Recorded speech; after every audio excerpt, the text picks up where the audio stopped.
बऱ्याच उलथापालथी सुद्धा होणार आहे आणि त्या दिवशी तुमचं उपोषण सुद्धा असणार आहे, त्याच्याबद्दल काय सांगाल? नाही, ते चालूच असते त्यांचं. ते 12 महिने ते पिढ्याना फार त्याची उलथापालथी हे ते. आम्हाला त्या गुलाला थोडा आनंद आहे. कोणी पडला काय आणि कोणी निवडून आला काय, आम्हाला आमच्या आरक्षणाच्या गुलालात आनंद आहे मराठ्यांना. आणि त्यो गुलाल आमच्यासाठी महत्त्वाचा आहे. आमचे लेकरं मोठे झाले पाहिजे, समाज मोठा झाला पाहिजे, आरक्षण मिळून द्यायचं, त्या गुलालात आमचा आनंद असणार आहे. यांच्या या गुलालात आम्हाला काय आनंद आहे.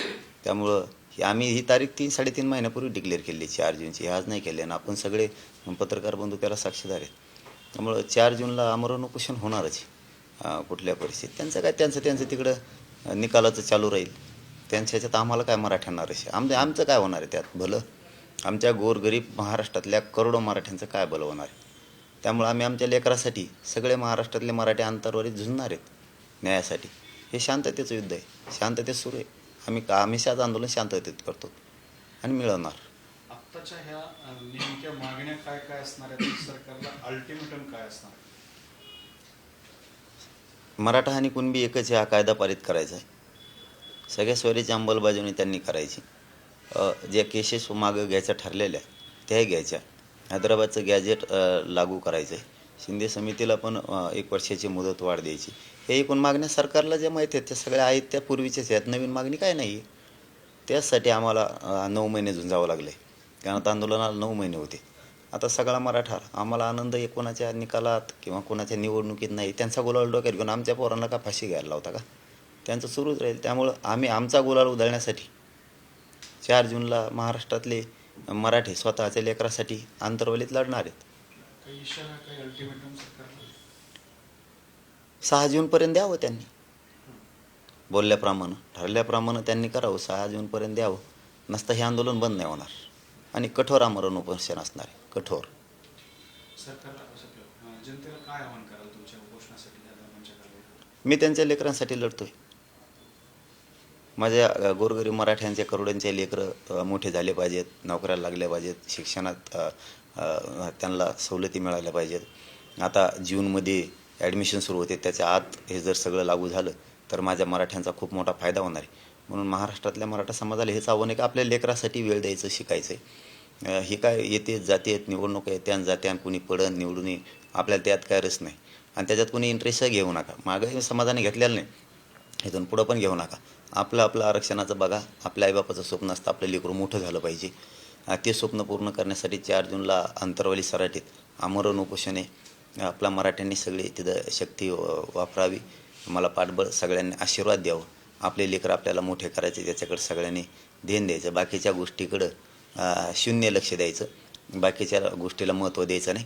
सगळ्यांनी राज्यात शांतता राहायचं, शांततेत हे करायचं. राज्यात कुठेही शक्यतो आंदोलनाचा प्रोग्राम दिलेला नाही आहे. सगळे अंतरवलीतच बहुतेक येणार आहेत मला पाठबळ आणि आशीर्वाद द्यायला. आपण एका जागेवरून सगळं मिळू समाजाला आपल्या. त्यामुळे बाकीच्या गोष्टीत आता लक्षच घालायचं नाही. कुठल्या कोणाचं काय ताणतणाव असो, कोणाचा काय असो, लक्ष द्यायचं नाही. हे जर आपल्यावर होणारा अन्याय जर बंद करायचा असला, आपल्याला आरक्षण घेणं गरजेचं आहे आणि सत्ता पण हस्तगत करणं गरजेचं आहे. बीडची परिस्थिती चिघळलेली असं काही सांगतात. वातावरण बऱ्याच ठिकाणी अजूनही तणावाचं आहे. 4 जूनला निकालानंतर सुद्धा आणखी काही परिस्थितीमध्ये बदल होऊ शकतो असं काही जणांना वाटतंय. तुम्हाला त्याबद्दल काय वाटतंय? तुम्ही दोन्ही समाजाला काय आवाहन कराल? नाही, आम्ही दुसऱ्याला काय करणार आहे? दुसरे त्यांना काय करू शकणार? आमच्या यांना आम्ही परवाच केलेलं आहे. द्या सोडून. झालं गेलं. शांततेत राहा. काय करतंय, कोण काय लिहितंय, कोण कोणाची काय टिंगल करतंय, कोण कोणाला हिनवतंय, कोण काय पोस्ट टाकतंय, याच्यावर फक्त बारकाईने लक्ष ठेवा. 1 महिनाभर बघू आपल्यावर कोण काय काय अन्याय करतंय. आपल्या काही शहाण्या माणसांचं म्हणणं आहे, आपण हुशार आहेत, आपण शहाणे आहेत, माणुसकी जिवंत आहे आपल्या मराठा समाजात, आपणच शांत राहायचं आव्हान करा. आम्ही परवाच केलं, शांत राहा. दुसऱ्याला आम्ही काय आव्हान करणार? त्यांना काही गोष्टी घडूनच आणायच्यात, त्याला मराठा समाज काय करू शकतो? त्यांचा आता पहिल्यापासून उद्योगच आहे की शांतता राहू द्यायची नाही, जाती तेढ निर्माण करायचा, जातीला एकत्र सुखानं नांदू द्यायचं नाही, हिनवायचं, बोलायचं, मुद्दाम अपमानास्पद शब्द वापरायचे, हे त्यांची सवय. त्यांनी लोकांनी सांगितलं पाहिजे ना की जाती तेढ निर्माण नाही झाला पाहिजे, शांतता राहिली पाहिजे. हे उच्च प्रतीचे नेते आहेत, त्यांनी सांगितलं पाहिजे ना. राज्य त्यांनी हाताळायचं, जिल्हा त्यांनी हाताळायचा, पालकत्व त्यांनी घ्यायचं, पालकमंत्री ते अधिकारी त्यांचेच. त्यांनीच आवाहन केलं पाहिजे ना की इथून पुढं जातीय दरी अजिबात राहिली नाही पाहिजे.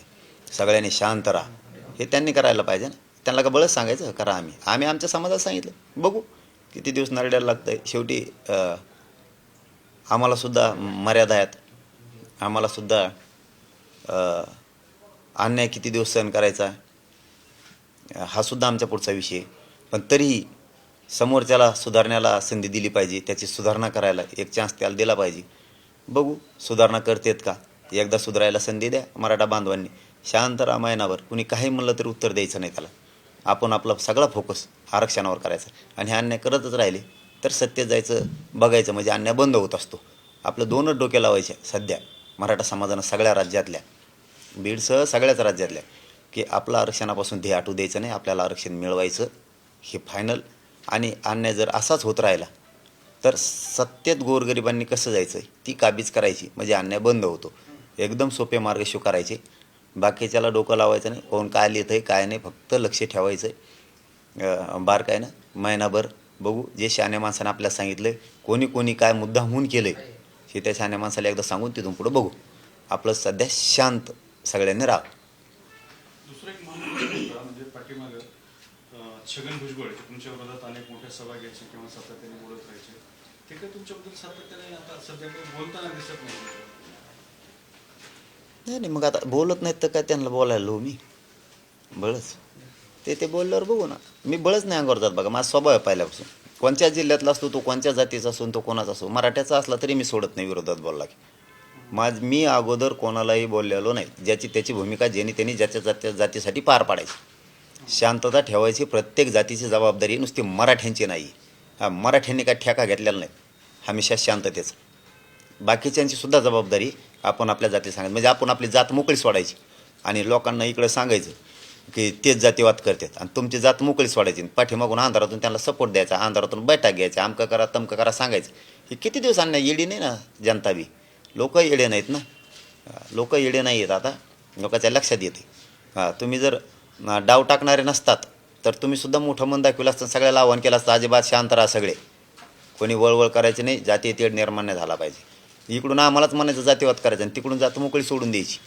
एवढे दूधकुळे लोक नाही आहेत आता. बघू चला जाऊ दे त्या विषयात काय नाही. आम्ही आता जाहीरपणाने सांगितलेले समोरच्याला सुधारायला एक संधी द्या. आपण मराठा समाज शांत राहा. 3 दिवसापासून शांत आहे मराठा. पहिलाही शांतच होतं.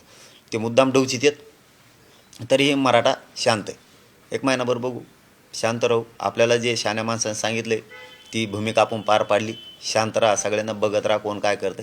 बघू. नाविलाज आहे त्यांना जाती ते निर्माण करायचा असला, शांतता ठेवायचीच नसेल तर ते त्यांच्या हातात, ते मराठ्यांचं नाही. पण आपण मराठ्यांना आव्हान केले शांत राहा. मराठा 100% शांत राहणार आहे महिनाभर. हे अंतिम सत्य. माझा मराठा शांत राहणार आहे आणि मराठा आरक्षणावर भर देणार आहे. आणि असाच अन्याय होत राहिला तर मराठ्यांना एकच पर्याय, सत्तेत घुसावं लागेल. म्हणजे आपल्या लेकरांवरचा जातीवरचा अन्याय 100% पुरा बंद होतो. 2च स्वप्न बघायचे आता. बाकीचं सगळं सोडून द्यायचं. अन्याय केला तरी सहन करायचं. करू दे त्यांना किती अन्याय करतो बघू आपण. पाटील, बीड जिल्ह्यामध्ये अधिकाऱ्यांकडून सुद्धा मराठा समाजावरती अन्याय केला जातोय असं बोललं जाते. त्या संदर्भात काय? नाही आता ते होणारच ना. मी सांगितलं ना आत्ताच. इकडं फक्त मीडियात बोलायचं आम्ही जातीवाद करत नाहीत आणि तिकडून जातीला थांबवायचं नाही आणि सगळे त्यांचेच अधिकारी आहेत. त्यांनाही थांबवायचं नाही. त्यांच्या लोकांना बी थांबवायचं नाही. फक्त म्हणायचं इकडं आम्ही जातीवाद करत नाहीत, म्हणजे लोक मोकळे सोडायचे आणि इकडून फक्त म्हणायचं गोड बोलल्यासारखं. जर खरंच जातीय तणाव होऊ द्यायचा नसला, खरंच जातीवाद करायचा नसला तर माणूस सरळ सांगतो ना शांत राहा सगळ्यांनी, आणि म्हणतच नाही. त्याचा अर्थ तवाच लोकांना कळतो. पण मराठा समाजाला एक विनंती माझी, तुम्ही शांत राहा, करू द्या काय करायचं. पण याचा अर्थ असा नाही तुमच्यावर जरी बेतली घातपात तुमचं होऊ नये, बेसावं सुद्धा राहू नका. तुमचं स्वसंरक्षण करा. तुमचं सुद्धा तुम्ही स्वतः स्वसंरक्षण करा.